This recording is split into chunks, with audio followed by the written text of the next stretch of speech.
go into her time with us. Now, without further ado, let me begin with Angelique Walker-Smith, no stranger here at the National Council of Churches. Angelique, if you would like to start.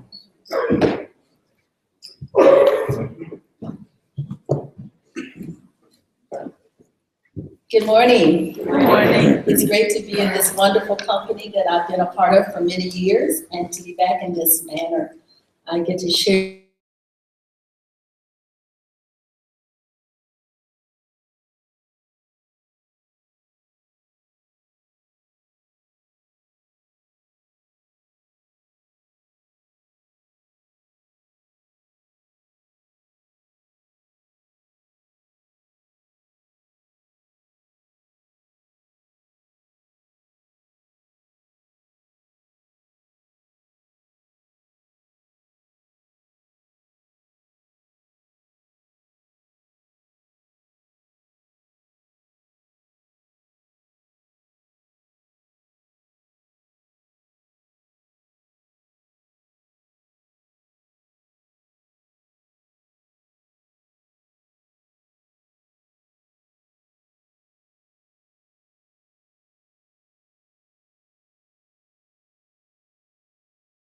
during and after the incarceration of our dear brothers and sisters. This is very important. It's not just what happens with reentry, not what just happens on the chaplaincy door, while people are on the halls of the cells, but what happens before. And our interfaith friends, I think, need to be more aware around the 3 Ps that I would advance in terms of how this engagement should take place. These are terms you'll know, most of you are seminary trained already, but the priestly, the pastoral, and the prophetic. Having worked, of course, with LRE as the national convener for that, we are pleased that so many councils of churches regionally and locally have models of really doing, I believe, really good prophetic advocacy work. In a lot of local congregations, which is what I witnessed while being on the halls with women, are a lot of our both evangelical, Pentecostal, you name it, everyone goes to the prison.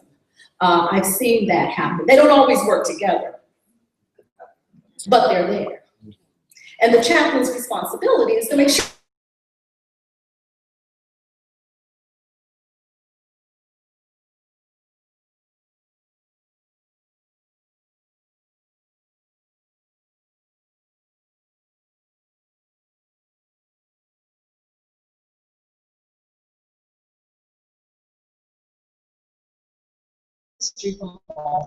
not far from Ferguson, if you think about it. I could name all the urban centers where we've seen the uprising, primarily who I have met with over these past months, where there is a sense of bringing forth their own voice. Many of these communities are at risk and have been suppressed, oppressed for many years around economic issues. Well, my point is, in the pre-phase of creating sacred space, we need to prepare ourselves to be available to where the highest populations are of those who have been, unfortunately, destined to be incarcerated. So we need to start in that pre-way with the priestly, the pastoral, and the prophetic.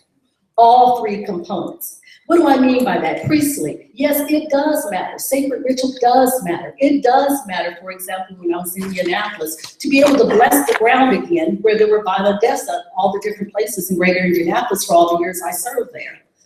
It makes a difference. That's where a lot of our at-risk populations are. That's just one example by what I mean by the priestly, and getting outside of our walls to involve creating sacred spaces in the public. That's the pre. The other piece is the prophetic. We learned last year at this wonderful conferencing that the prophetic advocacy, public policy matters. It matters at the local level, the state level, the national, and the global, because it's all linked. We have immigrant communities in our communities. And yes, they are behind the walls of mass incarceration as well. We were just at Ecumenical Advocacy Days. We were talking about our friends south of the border who are being incarcerated, for example. So this priestly, this prophetic, we also need to think about the pastoral. What I mean by that is to accompany people, not to do things for, but with. And to be in a position to be in one-on-one relationship. Not over there, we're doing ministry 2, we're doing ministry 4. No, it means like we're sitting together here in fellowship. and learning about each other's journeys and having a sense of partnership and love for our neighbor. That's what I mean by that third piece. The during is partnering with the chaplain who's inside and helping him or her, in my case it was her, create the kind of sacred spaces conducive for the population that is inside. Yes, I have 1 minute and I'm wrapping up. So again, during, partnering with the chaplain inside, whose role by the state is to regulate and to build bridges with those who are not like you.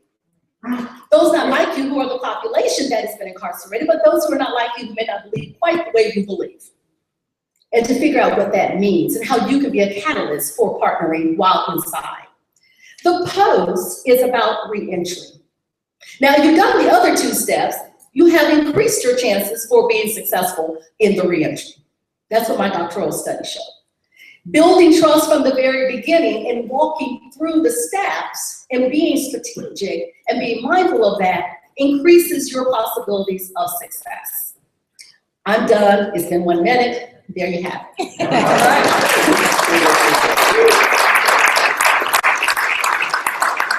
Jared or Saeed, do either of you have any questions for Angelique from what she said? We're good if you don't, just wanted to check.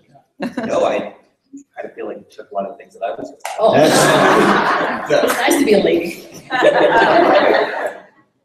Well, Jared, let's see what you have to add to that. Jared Feldman. And Walter, it's good to have you with us.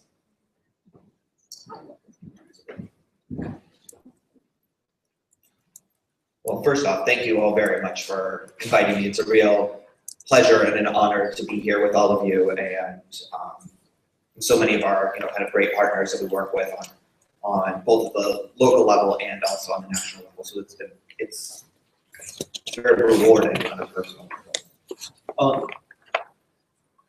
So I'll start kind of at the end. I'm not gonna pull any punches. I think that right now is the exact right time for the interfaith community, and I say that explicitly, interfaith, not necessarily multi-faith, but interfaith community to come together in order to put a moral framework on this issue of mass incarceration.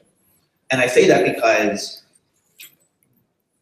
over the past several months, even we've had an allusion to to Ferguson and Baltimore and so on, but over the past several months, but really over the past several years, there's been a growing awareness of this in the United States, and it's bubbling up to the political level. And we're starting to see now, and I was doing some research looking at, we're starting to see now just the very beginnings of a slight dip in the mass incarceration rates. And so, and a lot of that is being driven by cost issues and, kind of sustainability and what it's doing, on kind of communities and political systems and so on. One of the things that's being missed right now is the broader moral context of what exactly it means to build a just society with opportunity for everyone. Instead, we're getting too caught up in the context of, well, projecting out 10 years and however many billions of dollars and so on, which is important, but it's not as important, and it's kind of missing, the forest for the trees. So that's my thesis. I think that there's, a couple of things that I want to kind of mention. The first is, and this is nothing new to all of you, the real, kind of horrific rates of incarceration in the United States. The one thing that I would note is that too often we're talking about this, and this is why it's so important to do this at the community level, that one of the things that we have to remember is that there isn't a criminal justice system in the United States. I think that at best we might call it 52 systems, and even those aren't really systems. And we also make the assumption, and have made the assumption for too many years, that it can do everything. That it can both deal with addiction issues, and deal with recidivism, and deal with punishment, and deal with integration, and deal with, and it can't. Like, different systems need to be built for different things, and we're smart enough to do it. And so one of the things that I think that we need to realize is that it isn't a system. There's different pieces, and it needs to be dealt with at the local level. And in so doing, hopefully kind of begin to pull some of these pieces apart. And it's really important to that, because I think that, and this touches on Angelique's point also, that there isn't, dealing with the mass incarceration issue is absolutely and completely necessary for us to build the type of just society that we're looking for. That said, it's totally and completely insufficient. We have to deal substantively with why people are going into this quote unquote system and how that works. So that's where yes.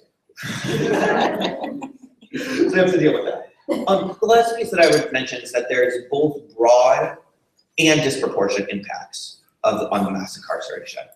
That it really creates humongous holes in our communities on the economic level, on the social level, on moral level, on in terms of fellowship and camaraderie, and so on.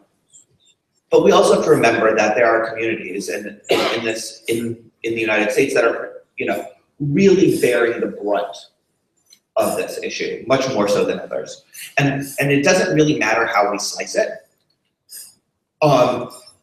Whether we look at it geographically, whether we look at it by age, whether we look at it by race and ethnicity, look at it by education level, it's all broken up. And what ends up happening is that, right now in the United States, on any given day, there are, 1 out of 3 Black men under the age of 40 without a high school degree are in jail or prison.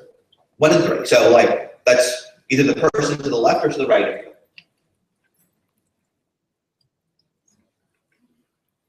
And every single one of those is an indicator. Now, high school degree is an indicator, being in minority status is an indicator, being, and so on. And they just get compounded to have this really kind of acute effect. Same thing is true when we look at it geographically.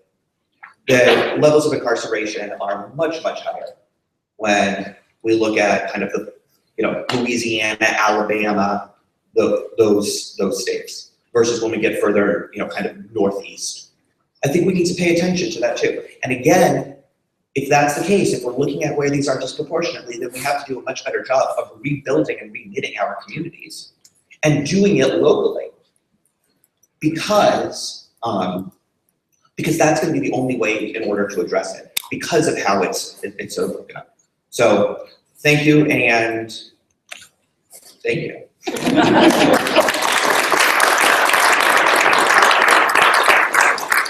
Thank you, Jared. We'll have a chance to ask questions of you as well. Dr. Saeed, if you would come forward.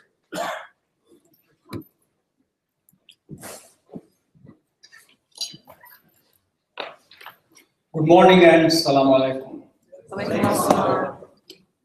I want to congratulate the leaders and the decision makers of NCC for choosing this very important topic.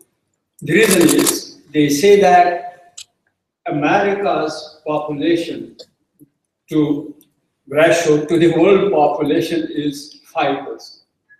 But America's 25% of the total world population in different prisons all over the world. Now, among these 25% Americans who are in prisons, you know that the Muslim population in America is hardly 2 to 3%. But the Muslim population in American prisons is, among these 25%, is about 15%. And I have listed some prisons where there are exclusively just Muslim inmates.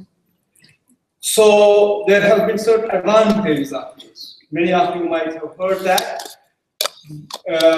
We received Muslim population, Muslims in America got good share of the prison population converting to Islam. If you look at top Muslim leaders, 50 top Muslim leaders in America, you will see that among those 50, a large number of them have gone through prison experience. And they were introduced to Islam while they were in prisons. So it's a different phenomenon that I wanted to discuss with you.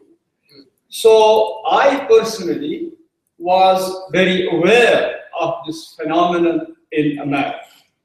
And just going to prisons, asking our community leaders to have some liaison, visit, and so on, that was in 70s and 80s. So, but that was not enough, because we need to create a vision. And vision, if you want to create for such a complex phenomenon, you want to create, you want to initiate an educated understanding of these things. So the result is that in early 90s, I initiated a conference on Islam in American prisons. So the idea was that we will attract chaplains, whether Muslim or non-Muslim. We will attract criminologists. We will attract people who are specialized in criminal justice and so on. So that every year when we hold this conference, there will be new researches, new understanding, new insight, new experience, and that's what America deserves. Because in America, we don't direct our policies or create our strategies based on sentiment or based on bias and limited understanding of the phenomenon. It became very popular.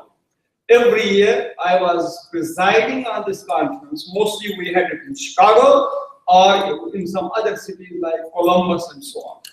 It was such a wonderful challenge for me to experience this wide variety of people giving their insights. And out of this, some dissertations, some master's work, and so on developed. And I was proud of that. But remember, what was the name of the conference? Islam in America. Oh. So that's what we wanted to understand. So after 9/11, when first time that shoe bomber was caught, where did he learn that? In a prison. And he had come out of a prison where he had learned Islam. So when they were reporting about him, what was the term that was coming again and again? Islam in prisons. Whose name would come there on the Google? My name and the name of Islamic Society of North America. So you cannot imagine what a nightmare it was. Because people did not know much what was our intention, what we produced, but they got quick glimpse that everything is happening, everything is being hatched in Islam, in American prisons. We will continue this discussion, but let me go back now. Thank you. Thank you, Saeed, very much. Walter, if you would come forward. And again, 5 minutes, and I'm going to give you a 2-minute warning and a 1-minute warning. Good to have you. Thank you. Please. Good morning, everyone. Good morning. I'm a little taller than this lectern here, so I use this so I'm not crouching a little time. It's such a pleasure to be here today. I know Janet couldn't be with us, but she sends her regards, and I want to just publicly thank her for allowing me this opportunity to speak. Janet Wolf. Yes, Janet Wolf, yes, please. So, since I have such short time, I'll jump right into it.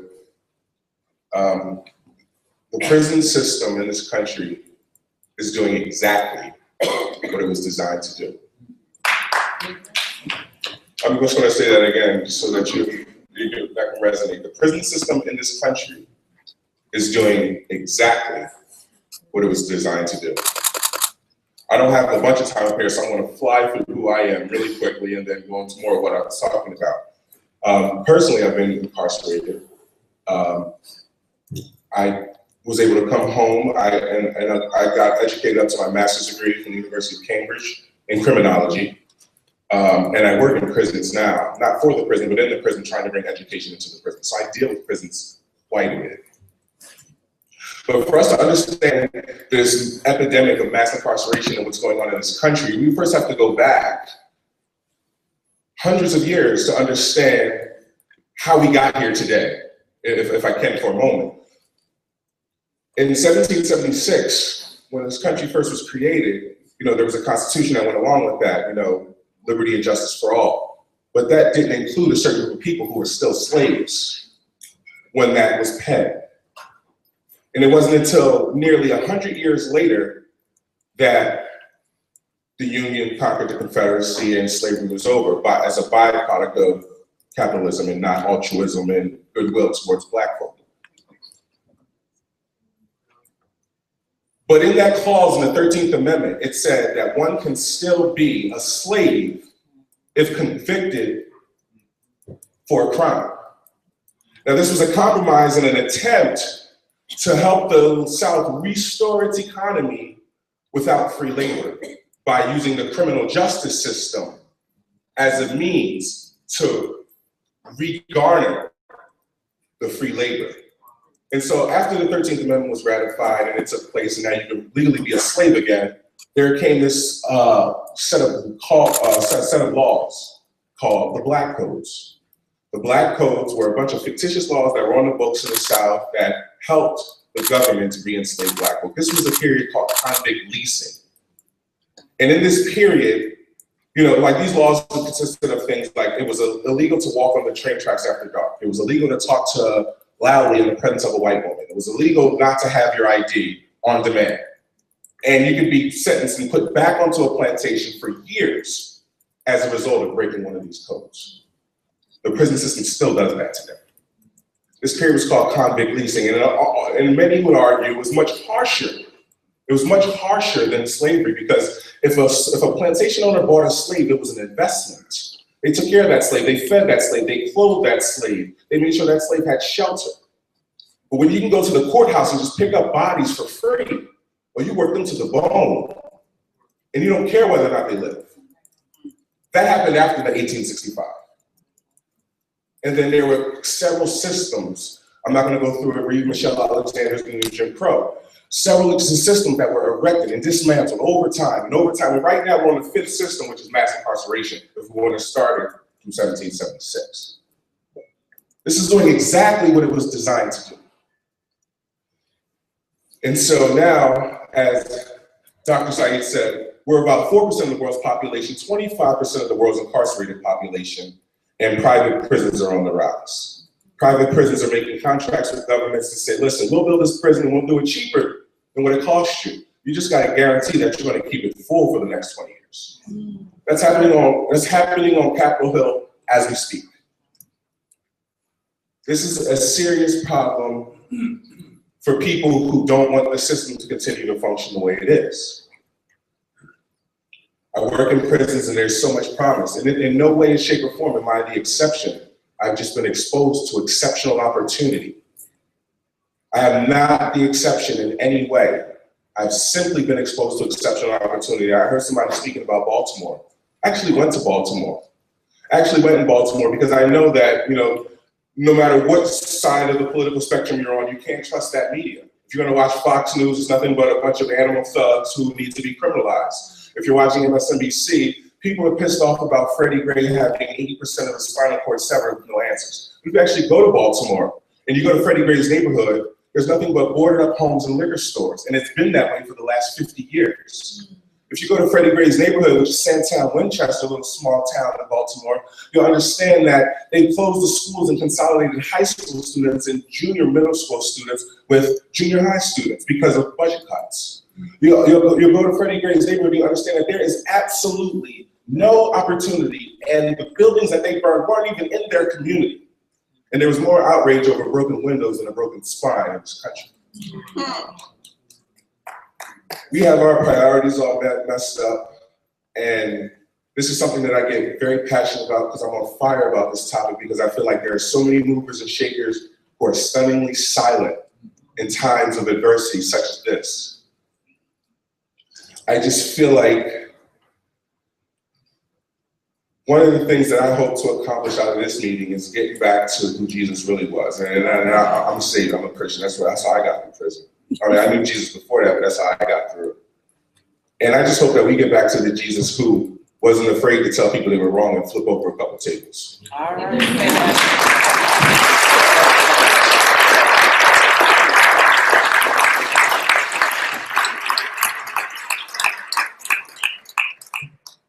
Well, let me thank you for that, Walter. And let me quickly review and flex what we're going to do. We are so delighted to have our esteemed keynoter with us.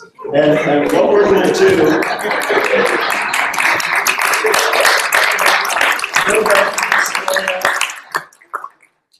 Leymah, it's great to have you with us very much.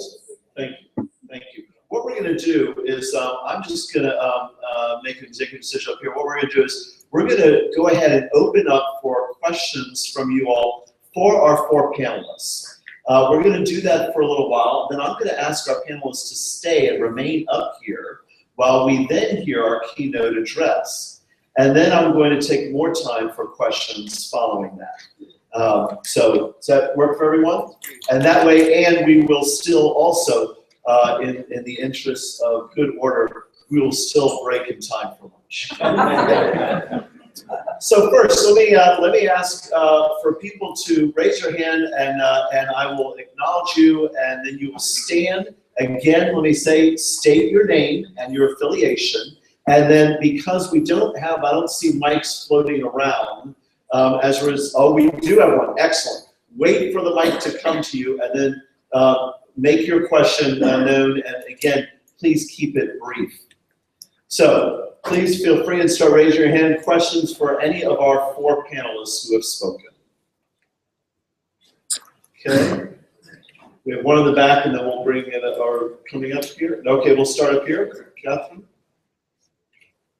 Again, name and affiliation, and then question. Catherine Laurie, Evangelical Lutheran Church in America. Thank you all for your comments.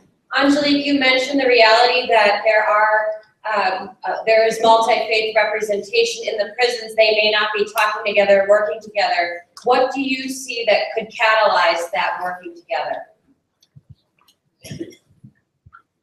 Thank you, Catherine, for that question. A couple of things. In order to visit the prisons as a church or a congregation, first you have to go through the chapel. It's required. You can't get your credentials to get in. That's the first piece. I would offer up that when you have that first interface with the chaplain, or a second or third interface, whatever it is, you have a conversation with him or her about your interfaith vision. What is possible from where you sit as a congregation. You may explain to him or her, this is what we're doing in the community already. We're already prepared to take this on. The other thing is there are different programs that happen within the facility that are sponsored by, if I may say so, broad-based evangelical groups or broad-based mainline groups or whatever. If you know of others that are already working in there, to organize from the outside to take back to the chaplain for the inside and build your coalition so that when you go inside, it's not just them telling you what you can do, but what you are in a position to do. It's very important, I believe, to have clear boundaries of what you're able to do or not do. One of the worst things I think we can do, and I think the studies bear this out, is to go into a facility and raise expectations and disappoint the women or the men inside. Be very clear, very honest, very candid with what you can and cannot do, and really base that on your track record of where you've had success. Excellent. Do any of the others want to say anything more about that? All right, next question, please. Again, stand, name, and affiliation, please. Darren Moore, the A.M. Zion Church. My first question, if I could ask 2 brief questions. Absolutely. Is for Jared to say a little bit more about our expectation on the criminal justice systems to address all of the issues. I served in a community where we advocated a drug court that had a measure of success, and I'm wondering, has your research revealed any particular system that may be moving towards the right model? And then I would like to ask, is it Walter? Please forgive me. Walter, I'd like to ask, as one who has been incarcerated And you heard Angelique talk about Christians coming in. What is your perspective on the best approach for those who come from an interfaith community into our prisons that would have the best impact?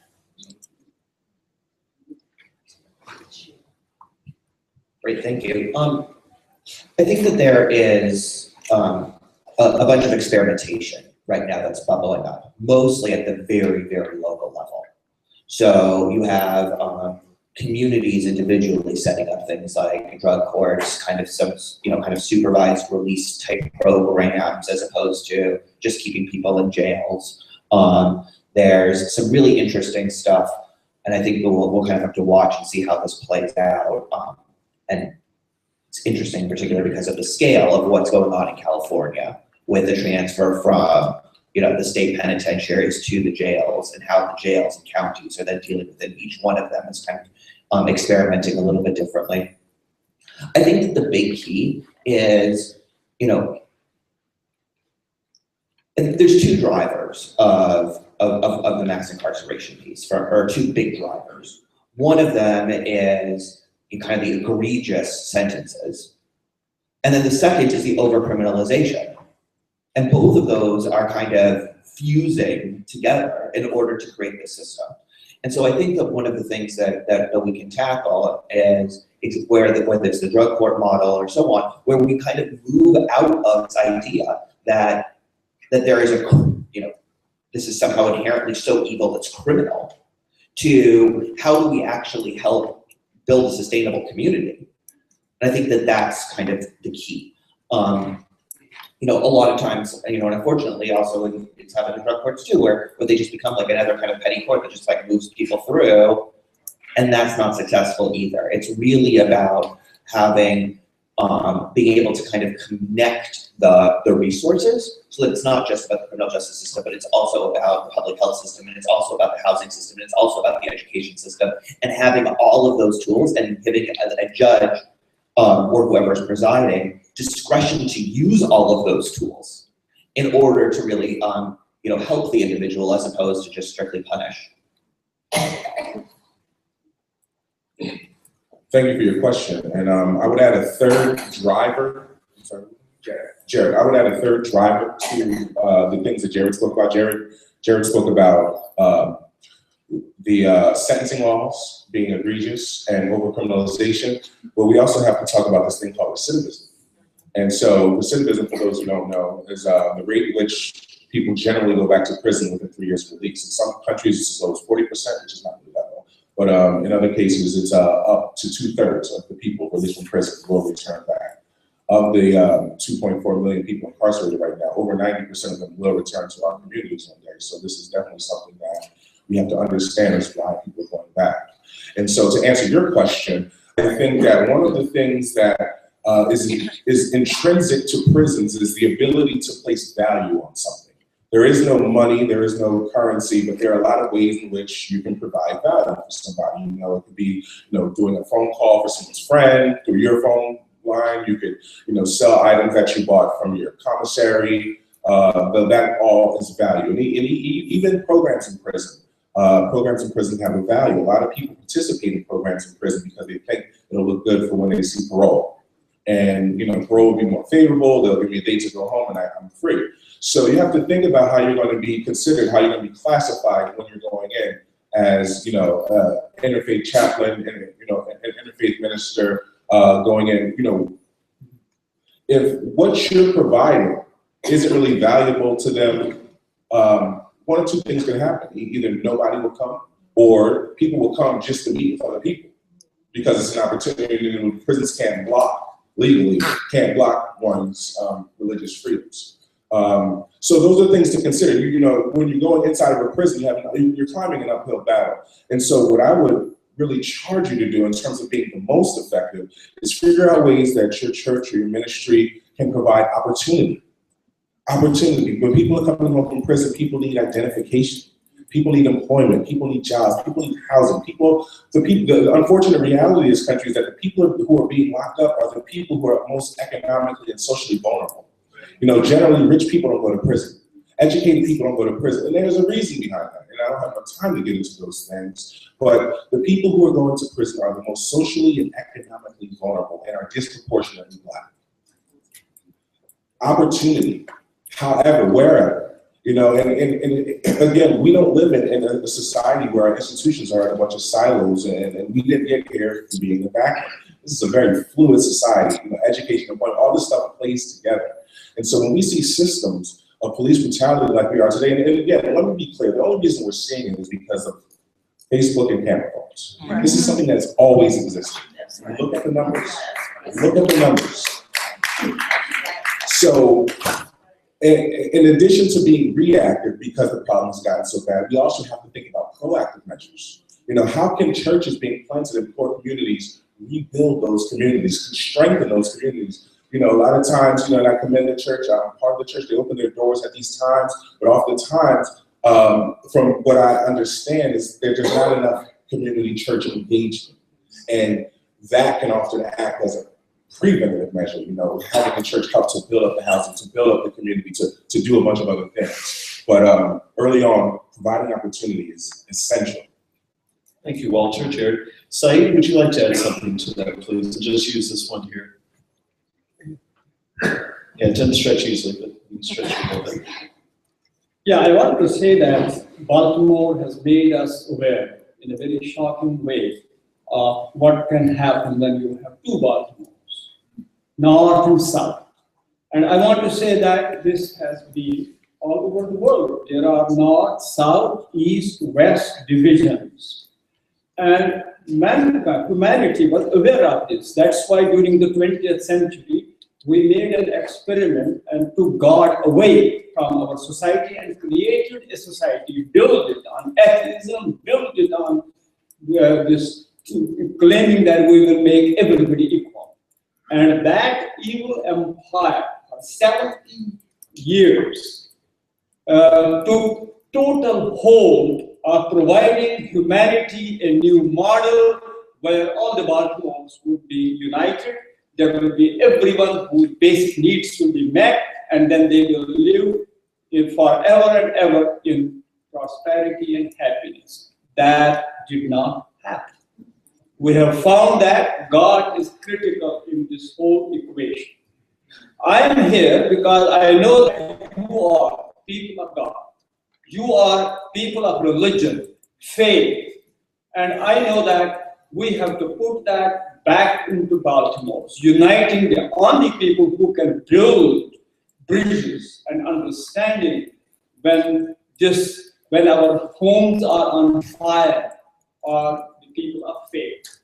Now, putting God into this equation, there is another danger. That is, there may be the extremism, and we have been victims of that. In the sense that we experienced in the prisons, while Islam was accepted and was recognized by many African Americans as a religion of their roots, that created such a havoc. And there was such a malicious response to that. That's why I'm here, because I'm addressing those people of faith who know that the faith has to play a role. It does not matter whether it is Islam, Christianity, Judaism, whichever faith it is. Because we have seen in Soviet Union that faith-less society cannot deliver. And we have also seen that one particular faith by itself is not able to do anything. During the last 10 years, 10, 15 years, we saw a very malicious thing happening. That was the torture in our prisons.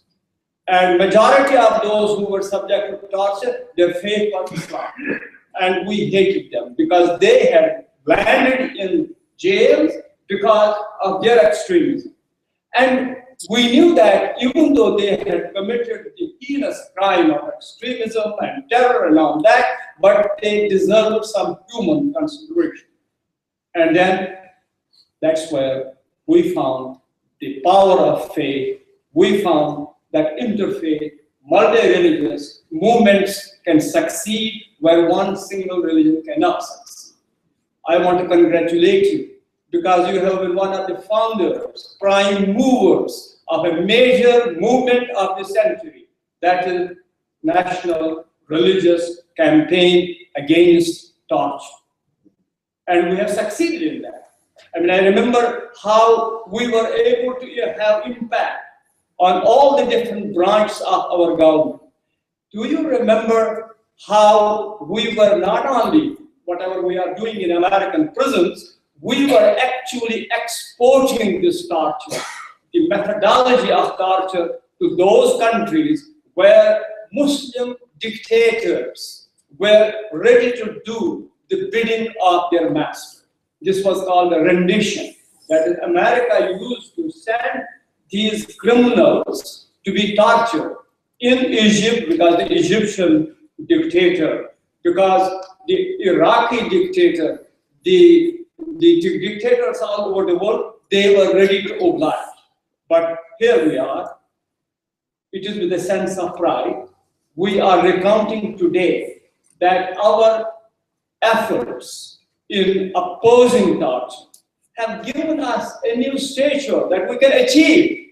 And this achievement is not just a gift to Christians or Muslims or Jews or people of other faith. It's a gift that our community here has been able to give to the world.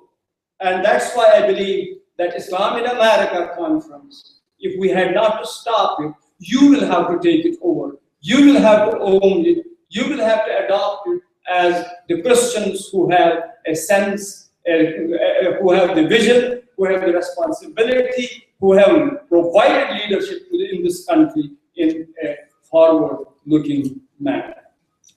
Thank you. Saeed, your words make me think about Angelique's opening comments about sacred spaces and about the fact that this is not just for one group alone, but for us to be doing together. Angelique, is there anything you wanted to add to that? Yes, thank you very much. As I mentioned earlier, there are 3 P's that I would advance. Again, the 3 C's, the prophetic and the pastoral.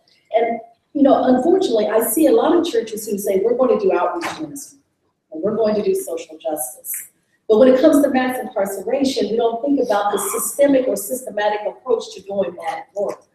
So the people who come to your social ministries, or your pantries, or anything else you do for folk who are, quote, on the economic strata of the underclass or the working class or the poor, are probably the same folks who are vulnerable to the issues of mass incarceration. So why just think about the food pantry or just think about the outreach ministry? No, when you think about outreach and you think about relationships, I really would hope we would move away from outreach, but really more into relationships. When you think about that, think about pre, during, and post. How is your outreach, or as you may have called it, or still calling it now, going to lead you through a 3-tier possibility within this population where those 3 things, pastoral, priestly, and prophetic, come together? One of the things that I think we can do in terms of the interfaith community, in terms of the prophetic in particular, I really want to raise this, is we can advocate not only for public policies around mass incarceration, but also for public policies around education, feeding the hungry. I mean, that's what I do at Grad, right? I got to bring that up. But all the different related issues. We need a more integrated, systematic approach to all the pieces that are involved with what happens with people who eventually may or may not be incarcerated. And we need to do that within our local congregations and our denominations and not segregate it. Oh, we're going to feed them over here. Oh, and then we have education over there. Right. No, we need an integrated theological, operative theology that brings these pieces together so that the church can be the church, big C, all together, and extend that to the interfaith community. Just one last point. One of the saddest things that happened in this regard, in my experience at the Indiana Women's Prison, was when Martin University and Ball State had to bow out of being at the prison for the women. It was one of the hottest programs, and I was actually there to be able to say, you know, you need to just take one class. Well, you know, I'll work with you in terms of just literacy, because literacy is an issue oftentimes. They had to leave because people did not really advocate for those schools to still be there within the prison. And not have access for those same educational opportunities outside of the prison, which is probably what got them there in the first place. Now, I cite this as an example. If we were able to have a more systematic operational theology and praxis, I think we would go a long way to dealing with some of the systemic issues and not just one of many. So as you can see, your questions elicited quite a bit of response from all of our panelists. Next question, right there, and then back there. First here, please. Yeah, right there. Thank you. Name and affiliation, please. My name is Maria Bowen, and I'm affiliated with the African Methodist Episcopal Zion Church. My question relates back to Gerald's statement about the systems. As you look to the future and dealing with this current process or problem that we have with the prison systems, does it include undergirding existing programs like Marian Wright Edelman's Cradle to the Prison Pipeline, which deals with identifying the children who are in school systems now, which are, as Walter referred to, the prison system now being an institutionalized slavery. So are we looking at undergirding systems like that program and other programs that begin at the lowest level to support those underprivileged children? So my short answer is yes. I actually included some pieces about School to Prison Pipeline in my notes because I think that this is actually a really critical issue. And to kind of follow up a little bit on what we were just talking about, one of the things that we as faith community leaders can do is put forward that integrated or seamless approach that looks at people as people, not as like different little segments of bureaucracies.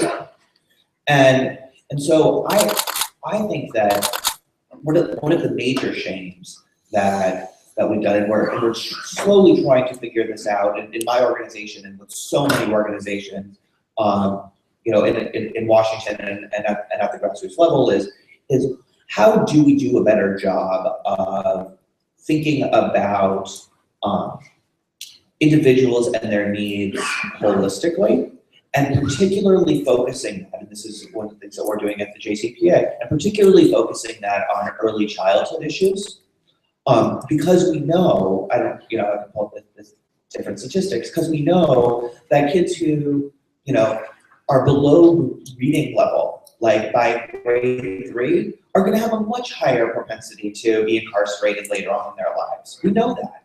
And so one of the things that we can do is work with them so that they can read, so they can be successful in school, so they can get the opportunity and reward of that, and set their lives on a different track. But it also connects to another piece of, a lot of folks around in this room are working on it too, that we're working right now on the child nutrition reauthorization bill. Because there's too many kids who, it doesn't matter, like they don't have food. Right. And so if you're hungry and you're fidgety all day, of course it's gonna be harder for you to learn how to read when you're 7 years old. And so all of these things are connected. And what we need to do is really think about what do we do to uplift individuals with compassion as opposed to filing them into our systems. And all too often, that's one of the, it's one of the things here that the criminal justice system, quote unquote, its internal incentives are just to keep putting more and more people inside its system. Right. So one of the things that we have to do is use, our moral leadership, our prophetic voice, our, integrated approach, whatever kind of terms we want to use, vision for justice, to really take a step back and say, hey, wait, we have to fix like the incentives in our society. We have to fix why it is that we're putting people into these boxes and into these streams that they can't get out of. And how do we instead put forward a set of incentives for institutions and for, that our community members and for ourselves and for our children and our parents and so on, that actually help, uplift as opposed to, dissipate. and create, the situation that you were talking about in Baltimore, that's, lead-filled houses that are boarded up and a couple of liquor stores.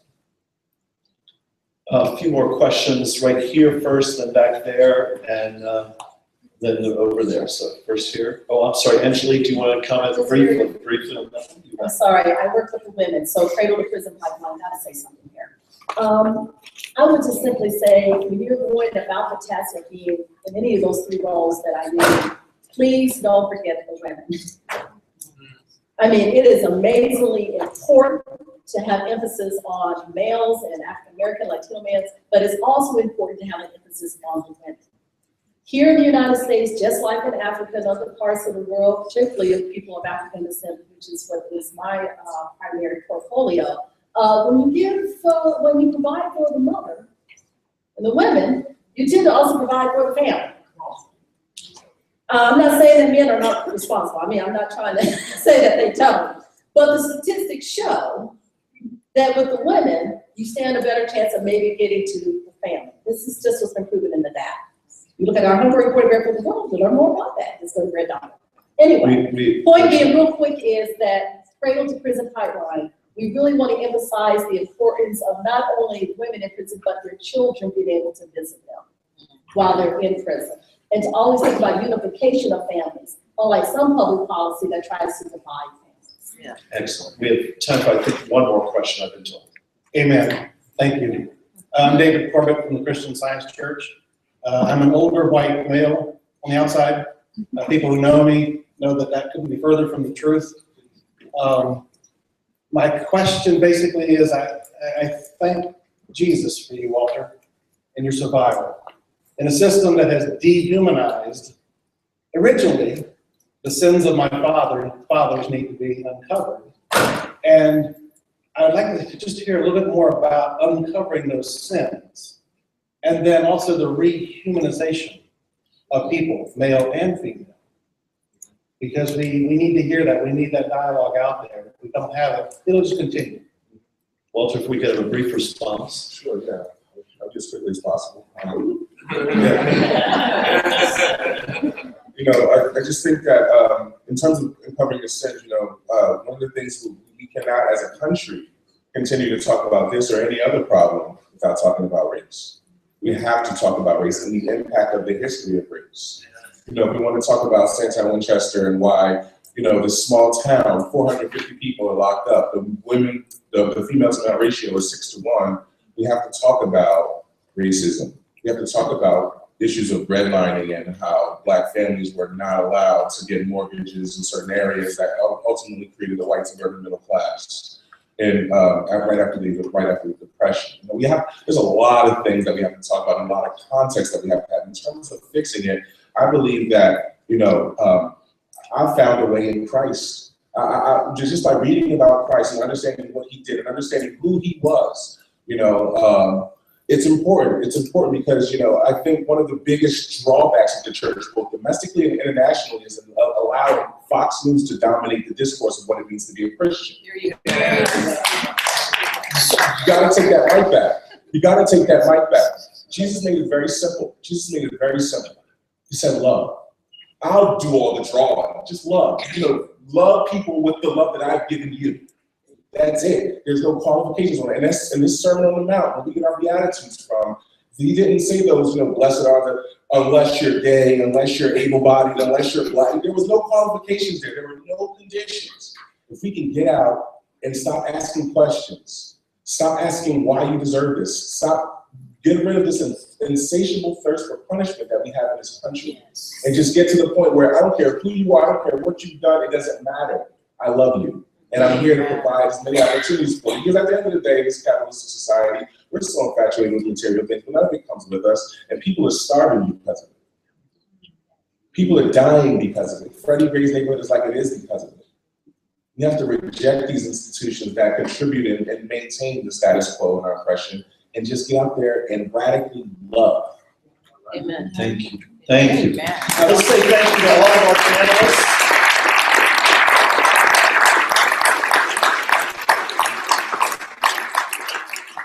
three quick notes. One is, in the interest of time, as we move into our keynote presentation, we had an extended break earlier. We're not going to be taking a break. If you need to take a personal break, by all means, feel free and exit and enter again quietly during the time to come.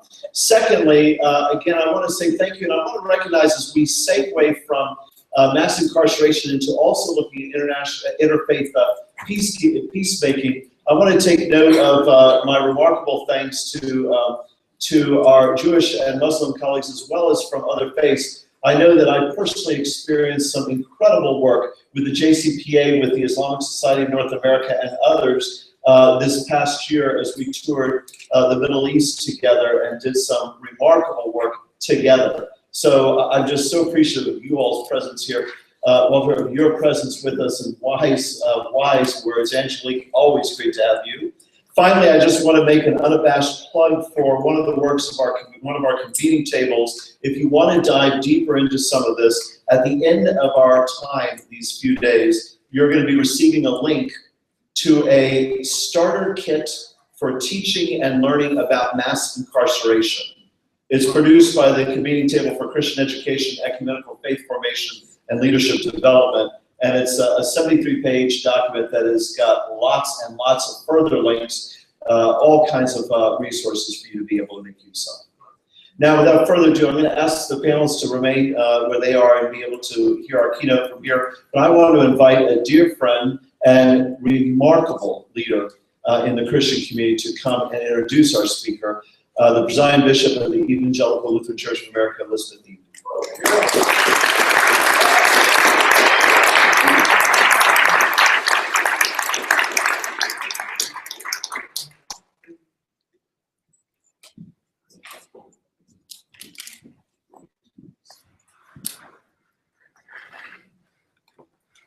Thanks, Joe. It's my special honor, privilege, and joy to introduce Leymah Gbowee, the 2011 Nobel Peace Laureate, Liberian peace activist, social worker, women's rights advocate, and mother. Those of us who are Lutheran or Mennonite like to claim Leymah as one of our own, but to all of us, she is our dear sister in Christ. Leymah is the founder and president of the Gbowee Peace Foundation, which provides educational and leadership development opportunities for women, girls, and youth. She is best known for leading a women's peace movement that brought an end to the 14-year-long civil war in Liberia, a war that resulted from economic inequality, struggles over natural resources, and deep-rooted ethnic rivalries. She built coalitions across religious and ethnic lines, leading thousands of Christian and Muslim women in prayerful sit-ins and daily demonstrations in defiance of orders from then-President Charles Taylor. In April 2003, Taylor granted the women a hearing where Gbowee made their case. "We are tired of war," she said. "We are tired of running. We are tired of begging for bulgur wheat. We are tired of our children being raped. We are now taking the stand to secure the future of our children because we believe as custodians of society, tomorrow our children will ask us, 'Mama, what was your role during the crisis?'" With continued pressure during the peace talks, this women's movement ushered in the end of the war by August of that year, a story powerfully chronicled in the documentary film, Pray the Devil Back to Hell. The last time Leymah was with the National Council of Churches was in October 7th, 2011. That morning, she was on a red-eye flight. You have trouble with travel in this country. We're not a red-eye flight from San Francisco to New York, wrapping up her book tour in the US for her 2011 memoirs, Mighty Be Our Powers, How Sisterhood, Prayer, and Sex Changes a Nation. There, in the company of strangers, scanning her emails at 30,000 feet, Leymah Gbowee learned that she had been awarded the Nobel Peace Prize along with Liberian President Ellen Johnson Sirleaf and Tawakkul Kamal of Yemen for their nonviolent struggle for the safety of women and for women's rights to full participation in peace-building work. In New York City, Ann Meyer, NCC's former director of women's ministries, woke up to the same news. For weeks, Ann had been planning to host Leymah for her final book release party before returning home to Liberia, where Leymah could vote in the elections. Ann quickly contacted Leymah's publishing agent and reached out to other ecumenical partners. She understood that the right kind of table needed to be set for the guest of honor, and that the churches were the right kind of host for that feast. That afternoon, the National Council of Churches held the first public press conference for the Nobel laureate in the Interchurch Center Chapel. The historic moment, a turning point in the global valuation of women's leadership in peace building and nonviolent resistant movements, was captured for the world as one in which the churches, including the churches in the United States, are actively engaged. In the media coverage that followed, and I don't know if it was Fox as well, Leymah's deep connections to the Lutheran and Mennonite churches were lifted up as critical to her leadership formation. The media promoted her faith in God, her love of Christ, her regard for her neighbor, her commitment to nonviolence, and her capacity for interreligious coalition building. The NCC was humbled to be able to provide the pastoral gifts of hospitality and homecoming, so that even as she was not yet home in Liberia, she was at home with other followers of the living Christ on that life-changing day. Leymah, your leadership and vision have helped us to understand that peace can only be achieved when it is peace by all and peace for all. As churches in the United States, we recognize that interfaith peace building is imperative, and increasingly so. We have so much to learn. So we welcome you again, our master teacher and friend, our sister in Christ. We are honored to have you here, and we look forward to our time with you.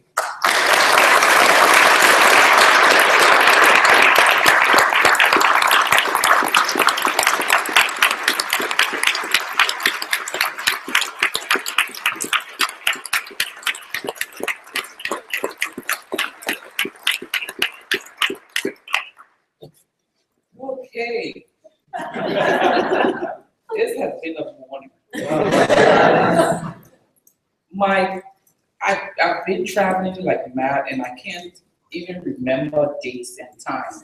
And I say that is my disability that I've developed as a result of the life that I've chosen and the call that God has put on my life. I'm humbled to be here. I'm happy to be here. And I'd like to say to the National Council of Churches, this is an absolute pleasure, and a humbling moment to be invited to speak at your meeting. Thank you, Bishop. Thank you so much for that. And thank you to the head of the National Council of Churches and everyone else for being so patient. So I'm sure you're anxious to hear the story. They had done me a ticket to sleep in DC, but I came home 12 midnight, like 1 in the morning yesterday. And I'm leaving on Saturday for Nairobi. And I have a 5-year-old, so in this March has been one trip after the other. I haven't been home in New York for a while. So I decided, let me sleep at least and spend some time with her. I will take the earliest flight out and be here in time. I woke up at 3 a.m. and I was dressed and pretty, looking prettier than now. And called my driver. He said, yes, I'm downstairs. Then I checked my email and my flight had been canceled. So I was rebooked for 9 o'clock, putting me into DC 10:45 or so. And I said, that is unfair. I'll have you all waiting. So I went to Amtrak because I'm always thinking on my feet. That is how I've been built. And I saw a 4:40 a.m. train from New York getting into DC at 8:20. I made it, got into DC on time. Angie called and they said the best thing for her is to take a taxi. I got into the taxi and told the driver, I'm going to the Hilton Dulles Airport. Next thing, we were parked in front of the Hilton Garden. I said, sir, this is not where I'm coming. Oh, I thought I heard you say Hilton Garden. Then we called Keith, and someone directed him where we were coming in. 1 hour, 30 minutes later, listening to a song that my cousin had made, a CD that he released 2.5 years ago that I've just gotten in love with, and I keep it in one ear and looking, if God is not real. And that's the song I was listening to. And then he said, you know what, little girl? I am hard of hearing and I cannot see. So you have to help me find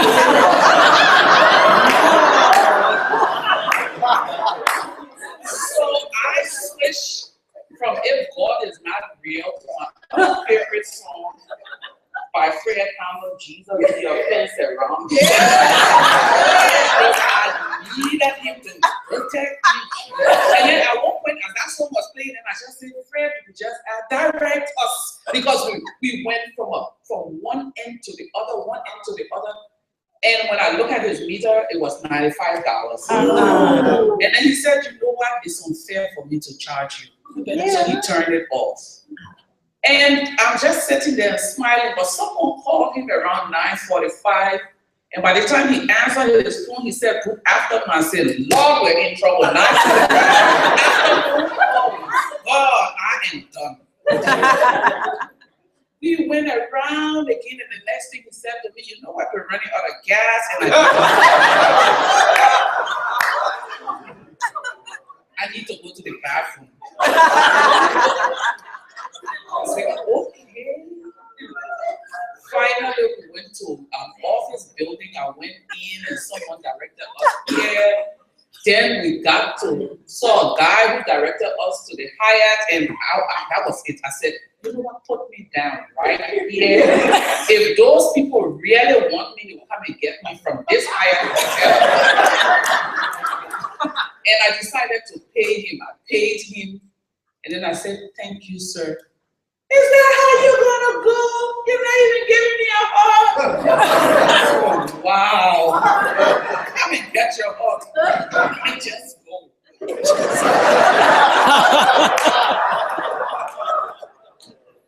That was my journey this morning. I don't know why, but I think Jesus is taking me on a journey of patience because I'm about to make a trip to North Korea. And you do not want to eat out in prison, so maybe that was the first lesson of being extremely patient in a strange environment. I've been asked to talk about our work as Christian and Muslim women in Liberia. People are fascinated by this work. The story has been told and retold in many different ways, and the book I wrote about my life and my journey has been translated into 14 global languages. I've just gotten the request to do it in a native language in Nepal, because they're using it very well in some of the universities there for women. I have refused one country's request because of values and principles. Mainland China has asked to use it in some of their universities, and publishers say this is going to be your biggest market. But one problem, in the book I mentioned His Holiness the Dalai Lama once, and they want to edit that part out. And for me, this is someone that I love. He's part of the fraternity that God had blessed me to be a part of. And so I think I can do without the dime or the dollars that come from there. But it has been a really incredible, humbling journey that I found myself on. In 2002, I began to work with women. And some of the women that, I worked in a male-dominated trauma healing program, and it was done by the Lutheran Church in Liberia.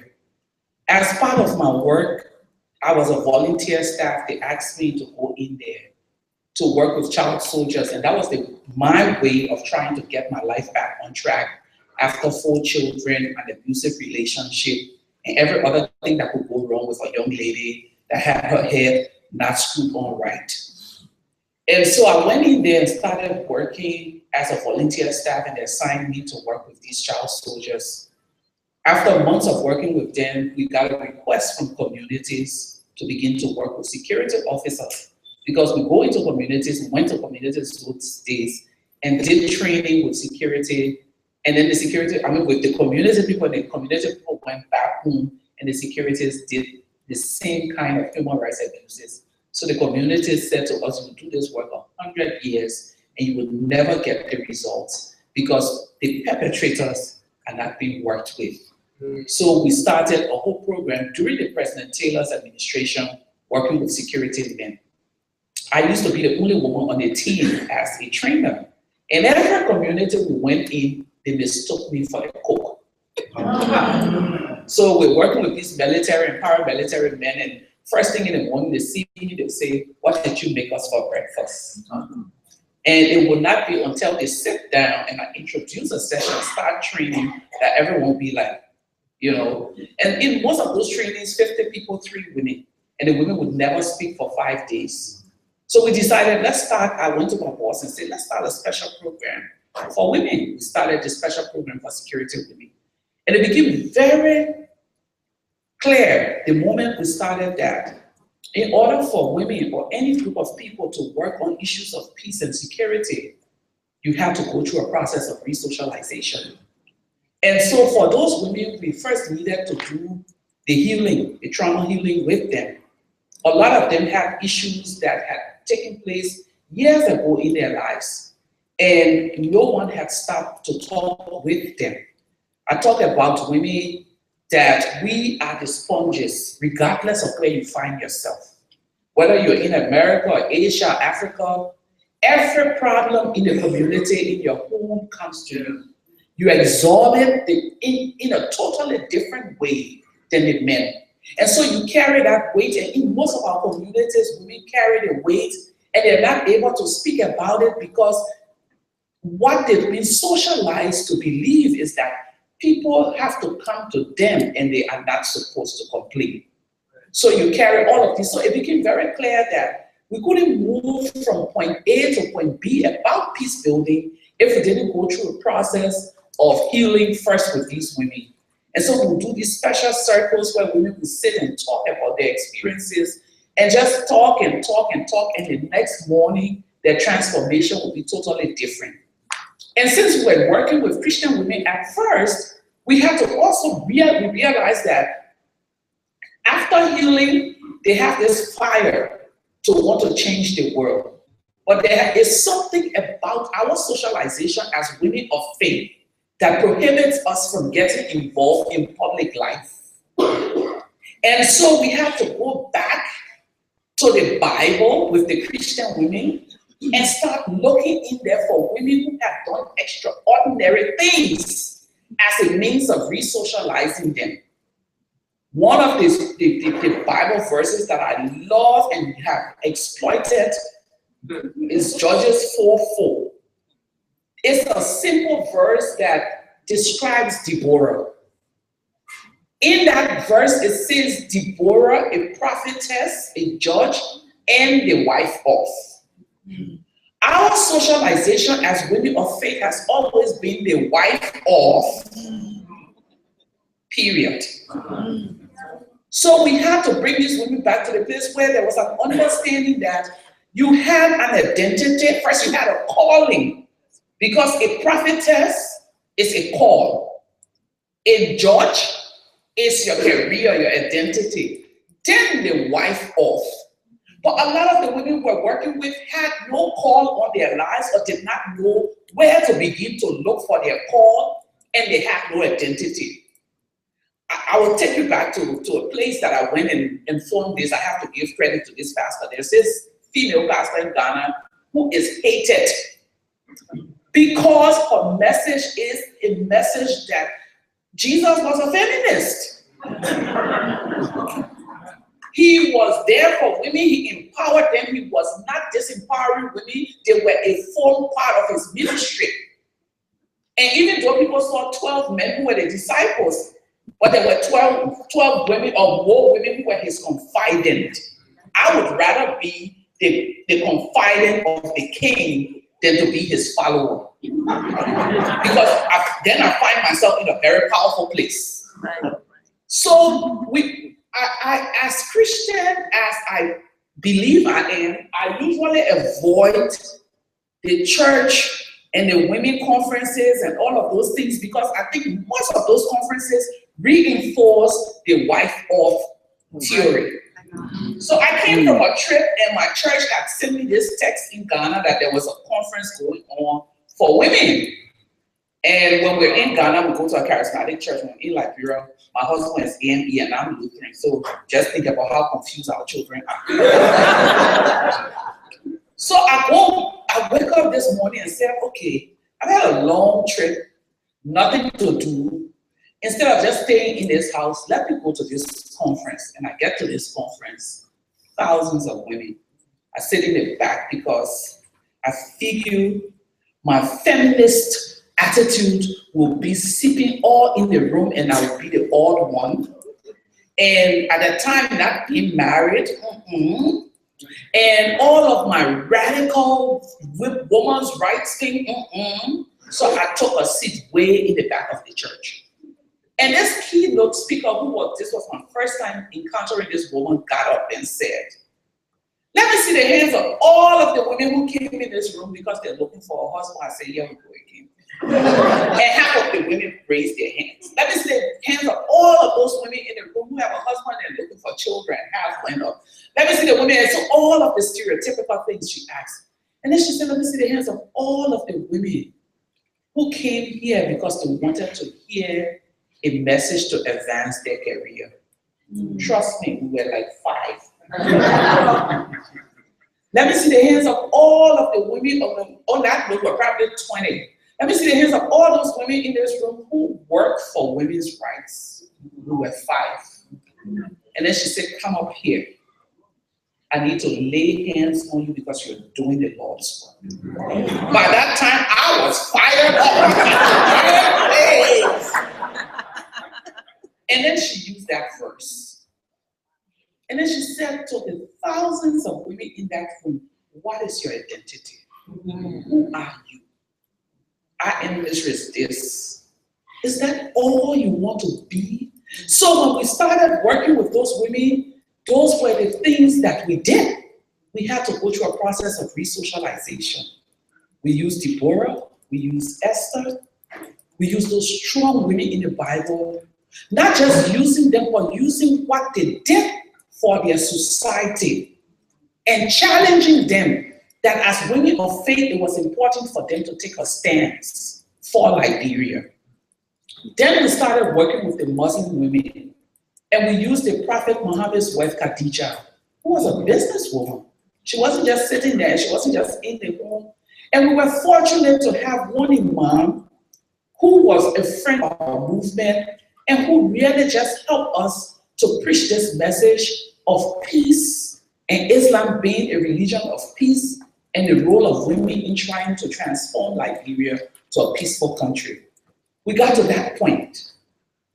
And it was easier when we were working on women and empowering them.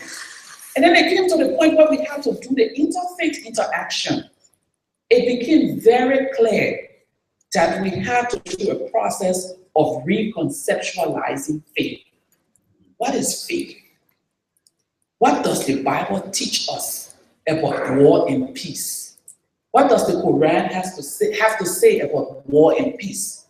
And once we begin that process of reconceptualizing, if I tell you that we gain a lot more followers, I'll be lying to you. Some people left. Because again, the way people have been taught to conceptualize their faith was that one faith is purer and higher than the other faith. And we needed to weed out people with those kinds of mindset because there were many, and to be honest, it was Christian women who knew the voices of division. The Bible says, what fellowship does light have with darkness?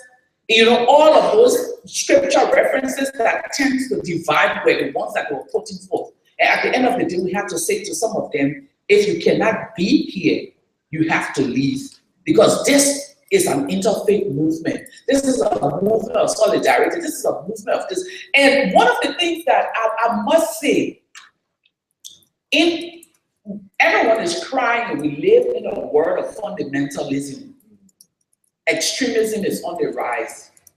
But it's not very difficult to start a fundamentalist movement or an extremist movement.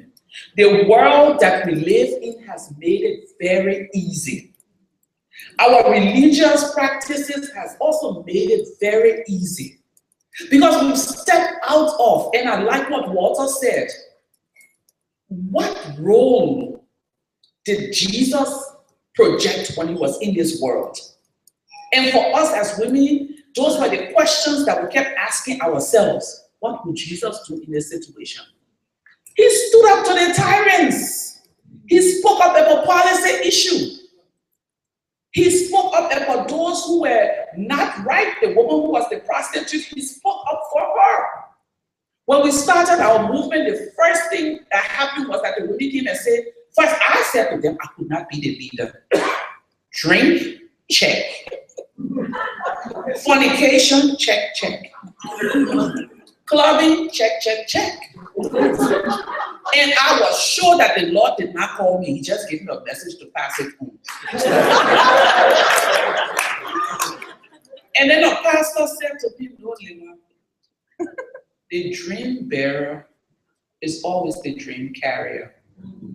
You cannot. He said, well, let's go back to the Bible. Women who did great things were never women who were the ideal model of society. Men who did great things were never the ideal. Those who consider themselves friends of God, they fell along the way. He used the foolish things of this world to confront the wise. So that was my own kind of moment. And the women who helped me understand that were women who had never been to school. They were not theologians. These were women who were reading their Bibles in their local ethnic language and laying hands and saying to me, you will go and do what God has called you to do. If I tell you it was easy, it wasn't easy bringing together a group of women from different faiths. But one of the things, the foundation of what we did, and we recognized, was that we had to build a community. And when I tell you that to build a group of fundamentalists or extremists is not very hard, it's because our world has separated, we really severed the whole idea of community. Everyone lives in an individualistic mindset. When you talk about Baltimore, if the rest of Baltimore, the rich part of Baltimore, was thinking community, Freddie Gray's community would not look the way it looks. And this is not just white people. Because we also have some rich black folks living in other parts of Baltimore. So let's not get it mixed up. So we built a community. And once we built that community, people walked into the space of where we protested and felt like they had come home. As a church, or as churches and religious groups, what communities are we building in this time? How can a poor person dress, somehow walk into a church and feel like, I've come home? How are we making a poor woman walking into a mosque going to pray feel like I've come home? Because that was what we did. It was something that we recognized in order to move from point A to point B. It was not just about transforming Liberia. It was about transforming us as women and rebuilding a new kind of community. The second thing we recognized was that respect. Respect for one another's religion. Respect for where we came from. And we also had to create an equal community. So we had no chairs for those who went to school and a floor for those who did not go to school. We dressed the same. We sat the same place. When it was time to walk, we walked. And it was time to eat, we all ate together. No one group went to a restaurant and another group. You cannot build an interfaith movement and reinforce a class structure. We have to break it down. And some people will feel uncomfortable. He didn't convert everyone when he was walking on this earth. And so don't think that you will convert everyone to building an interfaith movement. The other thing that happened to us was that we had a collective goal. We knew exactly where we wanted to go to. Peace was the ultimate goal. And these were the three ways we wanted to achieve it. So there I look at the church. I was at the World Council of Churches last gathering in Seoul, Korea. And I asked myself, what is the collective goal of the church for humanity? What do we want to see our world look like? We see our bishops and our imams and all of the rabbis, they rub shoulders with the powers that be. Every time in my little activist mind, I ask myself, what are they saying to them? Is it just trying to be comfortable? Or is it trying to shake up and turn it upside down? What is the collective goal of the church for the women who sit in the pews? How is the church talking about domestic violence that is so prevalent in the church, especially amongst the clergy and lay people, because that mother is too afraid to come and tell people that the pastor is abusing her? What is the church collective goal when it comes to human rights? You come in this country, everyone talks about civil rights because civil rights is neat and it makes America look good. It's time to move away from civil rights because it's no more about civil rights, it's about human rights.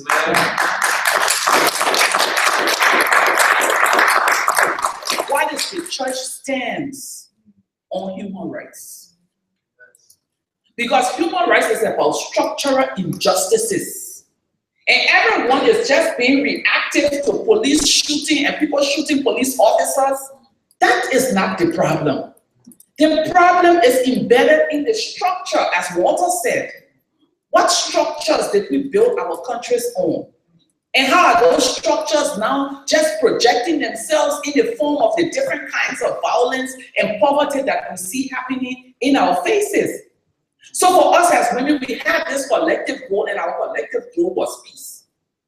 Our collective goal was bringing Liberia back to where it needed to be. At the end of the day, we got to that goal. We got to having peace through all of our different actions. We got to the place where we came back and told ourselves, do we want to end? Because the euphoria of signing a peace agreement and ending the war was so very high. And the answer was emphatically no. And this is the question again back to the church. When we made one gain, do we retreat and celebrate too long?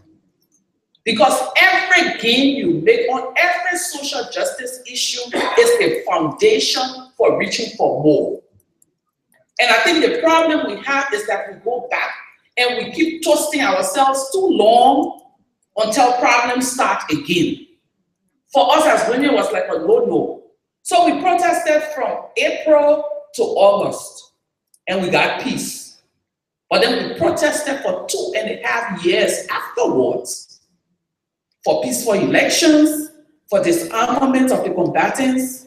And there were many days that we stepped into spaces and people would say, what else do you all want? I remember the former Chief Justice of Liberia saying to me, Leymah, you're a nice little girl.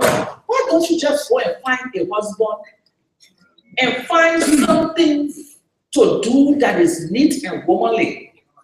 You're too pretty to waste your beauty on being in the street and involving yourself in the politics. And I mean, this is a serious conversation he's having with me. I said, sir, I am glad I'm not your child. I'm also glad I'm not your wife because I'm sorry for it.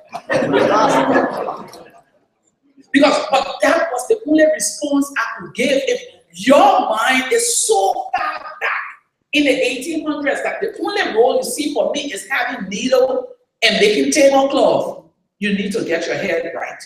And so for 2.5 years, we were out there teaching women how to be a part of public life. Going out there and teaching them how to figure out what politicians were saying beyond what they were presenting to them. Helping to bring laws into place that would help deal with some of the issues that we're dealing with. Rape. Before 2005, Liberia had no law on rape. There was not a definition for rape. We had to sit down, the female lawyers drafted a bill, and we got into the streets and marched and went to parliament and said, you will give us this. Today, Liberia is, I think, one of the only countries in West Africa that rape is a non-billable crime. If you are accused, you go to jail. You will stay there until your prison, your court date, and if you are found guilty, it's 12 to life. We also had to fight to get inheritance law because there were a lot of women who were married through customary laws and working hard to get their husbands rich, and they could never benefit from properties when these men got to where they had to get to. So we fought, and today we have an inheritance law that gives right to children born through customary marriage, 50% of everything. And their mothers also would benefit from some of these things. But it wasn't just a euphoria of peace. And if we have to bring it down to the world that we find ourselves in today, and what we need to do to bring our world back upright, because my theory is that the world is upside down. A few weeks ago or months ago, I go to Riverside Church when I'm in New York, so definitely my kids are confused. And there was this pastor from Union in Virginia who came to preach. I don't remember his name again, but he said something, where has crazy gone? Mm-hmm. Because in the world that we live in today, when someone helps someone to cross the street, it's a headline news. You know, it's strange. Doing good is crazy, and doing bad is normal. That's the point he was making. And so his question to the congregation that morning was, where has crazy gone? Why are we not doing a lot of good things that makes us to look crazy in order for the bad things that are now normal to go away?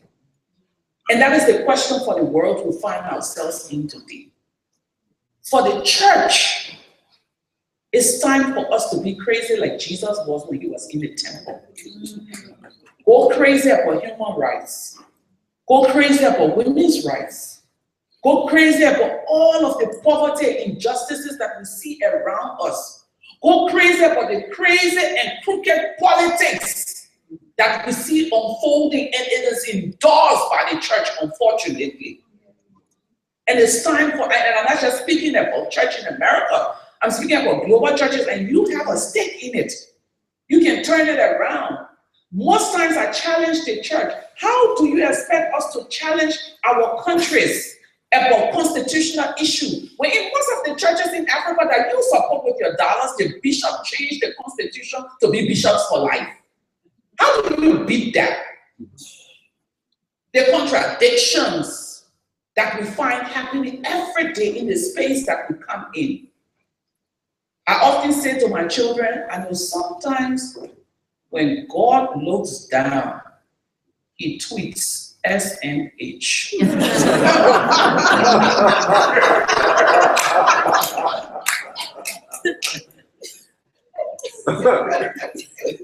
might need to translate that one. I know. So for the old people, when God looks down, he tweets, shaking my head. It is sad. It is really, really sad. But like the women of Liberia who were the hope for our community, the question you may ask me today is, so Leymah, where is the hope? I see the hope in the young people. I see the hope in the young people. Somebody said to me, 2020 or 2025, they're worried about Africa because we will be the next big thing, but there will be no leadership. I say you're doggone wrong. Because what has happened to Africa is 50 years ago, when Mugabe was a hero, what he failed to do was to mentor young people to be heroes like him. So we have this generation of after his 50 years that are just grateful. We are just grateful that we got independence. We don't know how we got it. So we're just basking in it. And then the next 50, they're looking at us and they are tweeting SMDH, shaking my damn head. The adults of this generation have made a mess. So we have to start rethinking how to go back to this place where we can vision a future for our world. So we are the ones who should begin to think twice. How do we try to get along with this group? And the reason I say this is that I see little things. Someone mentioned children being left behind by third grade. I go all over the place. And sometimes the travel's not so bad. I met this group of young children from New Mexico, wealthy school, and they had won a $10,000 competition for their project. And as part of winning that competition, I get to work with them for one day. So I walk into the room, they're all seated, and they're talking, explaining about their project. It's called Hope on Books. And this one little girl stands up and says, "Ma'am, I was watching television and I saw Miss Leymah," because I insist you call me that, not Leymah, not your mate. "Miss Leymah, I was watching television and I saw our governor speak and say, if you can't read by 3rd grade, you'll be left behind."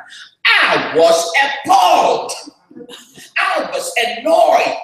I was angry, and she went on. She said, "Because you know New Mexico, you know where we live." I don't know where they live. But she said, in our small town, it's 80% migrant children.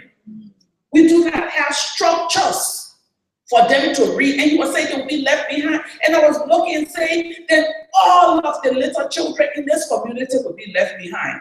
So she went to school, gathered a few friends, and Hope on Books was their idea. What they do is put books in public spaces where parents will be shopping, and during summer they ask other young adults to go and read to children. So they've just flooded their tiny community with books and young people to help these children to read. A few months ago, I was in New York going to a meeting. And I'm now at Barnard. When I'm in the States, I teach every now and then. And so I tell people I came to New York with all of my Africanness. My thing about community, my thing about respect, my thing about socialization, my thing about the youth will respect the older people, my thing about all of those, in all my Africanness I came, including my nosiness. So I'm walking down the street and I see these 3 black boys. I'm going for a serious meeting. And I see these 3 black men looking like they were about to be mischievous, and I was about to set them right. So I stood up. Then they went into a nail salon and came out with a pair of flip-flops. And I was still watching. As they took a step, I edged closer. What I saw gave me hope that even though we have messed up, these young children, they'll fix it. This is the era of Black Lives Matter.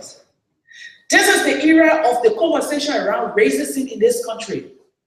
Those 3 black young men walk up to a white, blonde hair, blue-eyed man, hunched over, could not walk because his flip-flops were broken. They bought him a new pair of flip-flops and gave it to him. I didn't know them, but I ran and hugged those kids in my bosom. Come here. You don't know. It was like drinking cold water on a very hot day. I know what I've seen in this country. I know what I experience in this country. I know about going to emergency room in a track pins with a fishbone stuck in my throat, and the doctor come and never take a thing to look at me and just say, we'll send you up for x-ray, because I look like one of those people from Harvard and not a visiting scholar at Barnard/Columbia. I get off that table, tell my husband, let's go home. I will find an African medication for this bone in my throat, but I cannot stand the sight of this. I know how many times I've been insulted at Homeland Security by virtue of my dress. Amen. I know how many times I've traveled and seen people in other countries spit on Americans as they pass. So I have seen so much hate on both sides in the world that we live in, from my community to other communities, and to see that scene. I said, come baby, can give their auntie a hug. I don't know them, but automatically I claim them as my own. And I said, go home and tell your mothers that they've brought up very decent men. Don't let anyone change you. This is the role of the church. This is where we should come, bringing it all together when it all has fallen apart. I kept asking myself, how many Christians passed that old man? How many devout Muslims passed that old man? How many devout Jewish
education and poverty and human rights issue, when that prostitute was about to be stoned in the Bible, even though it was a social ill, but her death by stoning was a human rights issue, and Jesus stepped in.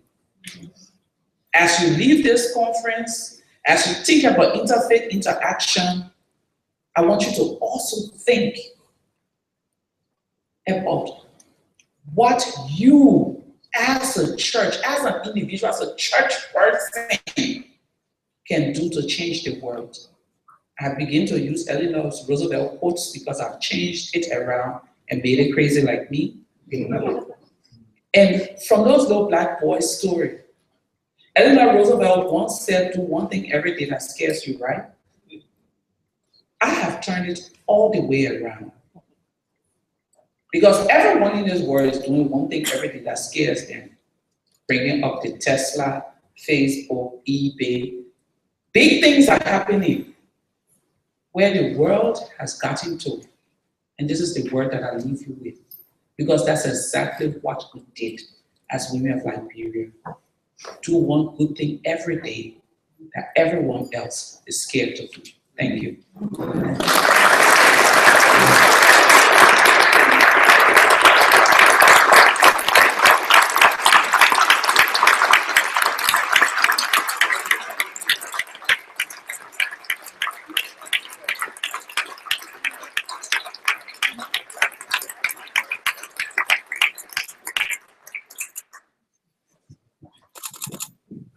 Thank you, Ms. Boyd. We have a time for a few questions that she's willing to take, or, yep, good. And the microphone is, there it is.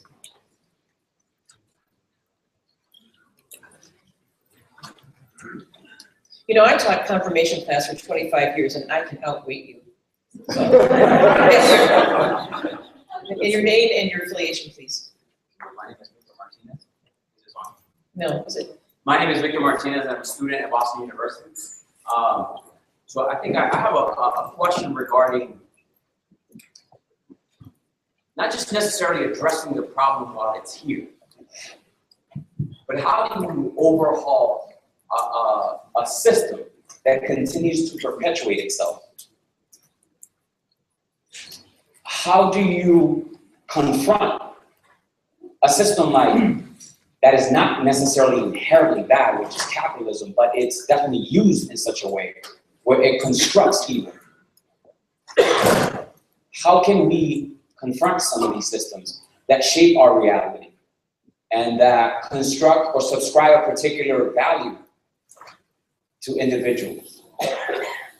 So I guess that's my question, because that is what we're grappling with. These are ideologies, right, that are infiltrating to every sphere of society. So I think that's the main question, because our generation, those are the things that we're confronted with. It's not necessarily just the issues, but the root causes of these issues and the tools and the vehicles that are being used to continue to, again, perpetuate these injustices. Thank you. And here's the microphone. There you go. Please. Leymah. Well, I do not have all of the answers, but what I know is that every community or every society, from peace builders to social activists to whatever you find yourself, need to first begin to do an analysis of what the problem is. And since today the big issue is Baltimore, the big issue is the shooting of black men, and vice versa, as we've seen in New York, the shooting of police officers also, I think we first need to ask ourselves, what is the root, again, of this problem? But once you identify, some people have, and you've listened to the news, you see all kinds of analysis about what the problem is. Is it the criminal justice system? Then people need to begin to have a conversation about this system.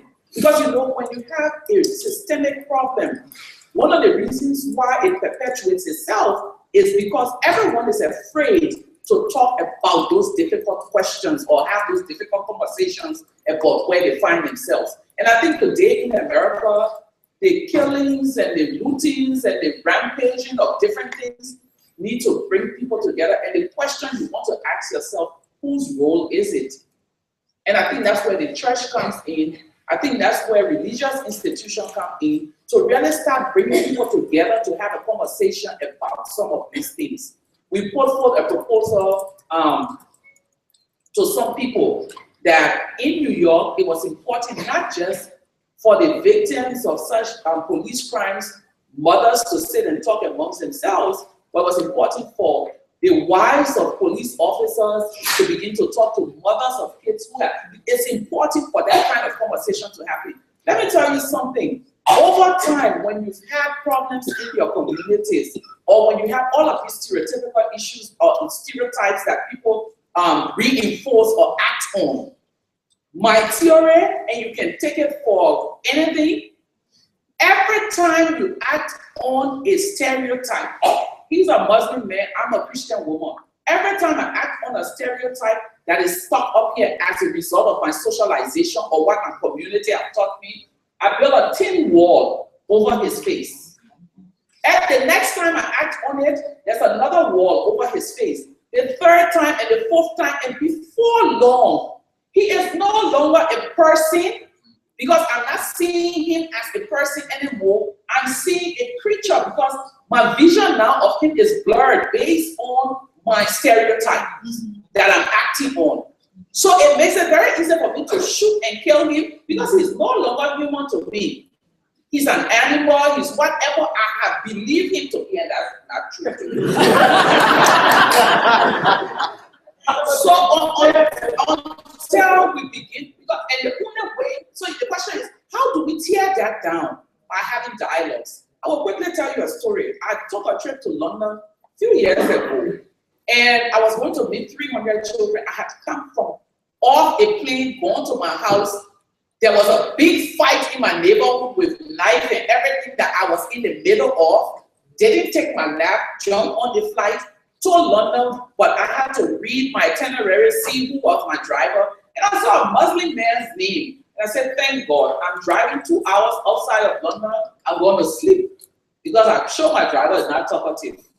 I get to the airport and this enthusiastic young man is standing there waiting for me. Okay, my stereo is Muslim, obviously. welcome, do you want coffee? No, thank you. Do you want a SIM card? Of course I want a SIM card. He takes me to this deli, buy a SIM card. And then I get in the car, lay back, close my eyes, and he look and say, excuse me, ma'am, I need to talk to you. I say, yes, because I'm thinking this is just a quick question. He said, well, I'm sorry, but I like to talk. I said, Jesus.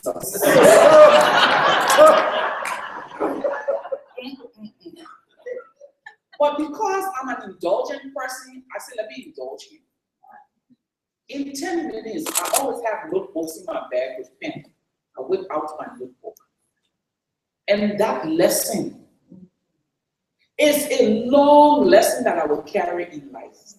This young man just wanted to talk about the injustices he faced as a Muslim young man. He said, when people see me, they don't see me, they see the next suicide bomber and they interact with me on that basis. Yeah. So the question we need to ask ourselves is, how do we change this? What are we as Christians doing? I know my mother is a good Christian. She wakes up 3 in the morning and can tear the house down. I tell people, if you are looking for Jesus, you can find him. My mother has him. Because she prays over water, she prays over peanuts, she prays over chewing gum. She is constantly praying. We go to a restaurant and she see this Muslim woman. I see my mother taking a step back.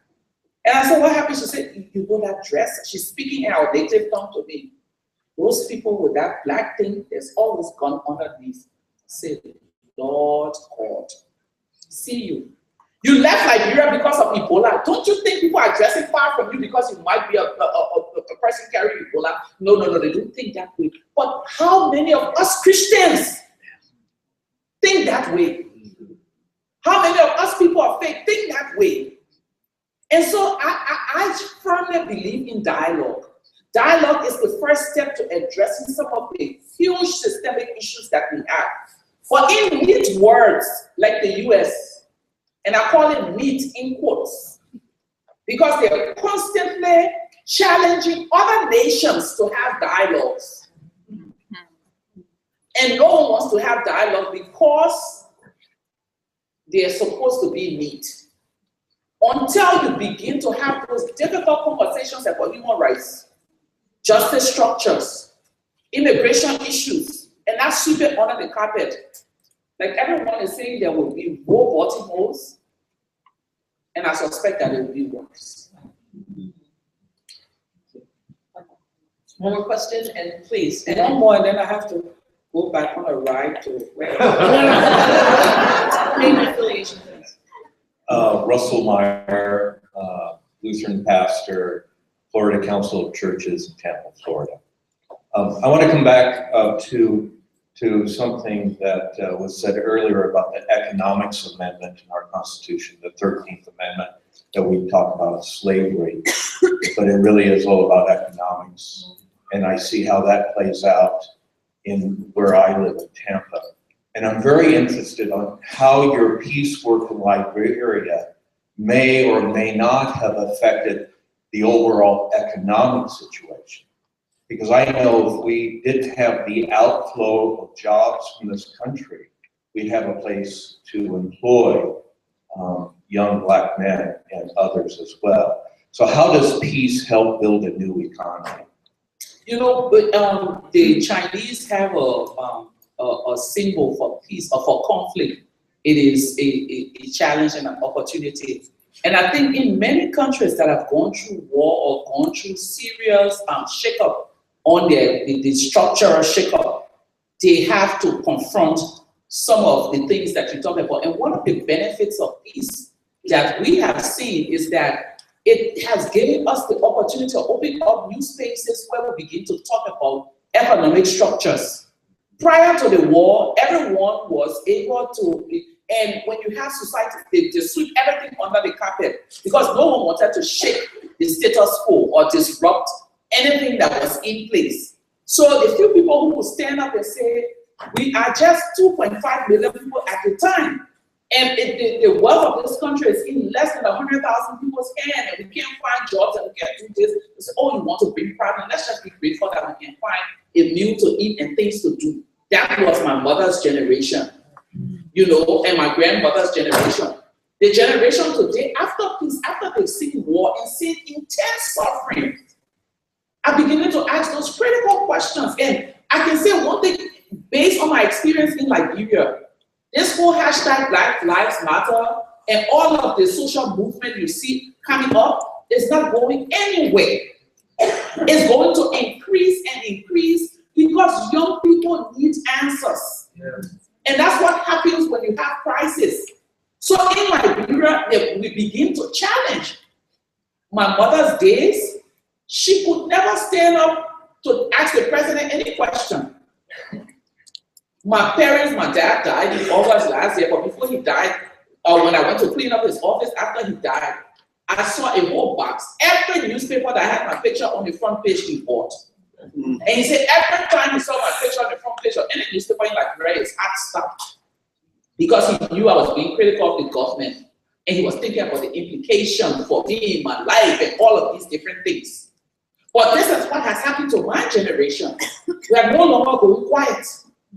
We want to know when all of those agreements on timber and rubber and iron ore, everything is signed, and we want to know how it's going to benefit communities.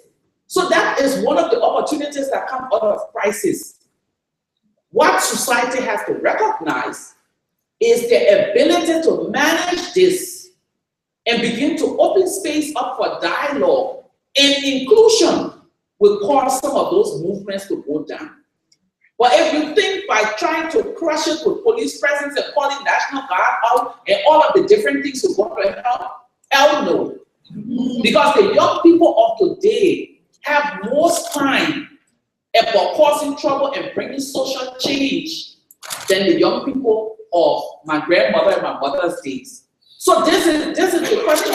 Women who were never in my communities, women in our communities, women who were never asking concessional companies to include them are now going to where the concessional meetings are being held and saying, you miss it. There's one category of people that should be around the table, and we are the ones. And that's what activism does to communities. So we want to know, you're signing this agreement, you're putting $1 billion in for community development. What is in there for the women? What is in there for our children? What is in there for education? What is in there for healthcare? Once a society has been shaken up by a particular crisis, every other question comes out of the bed. In Liberia, we have something we say when you pull rope, you know, when you're pulling something, then rope will pull bush. So if you're pulling a rope out of the forest, the next thing you see coming out of that forest is a big bush, and the next thing you see out of that bush is maybe the devil that was hiding in there.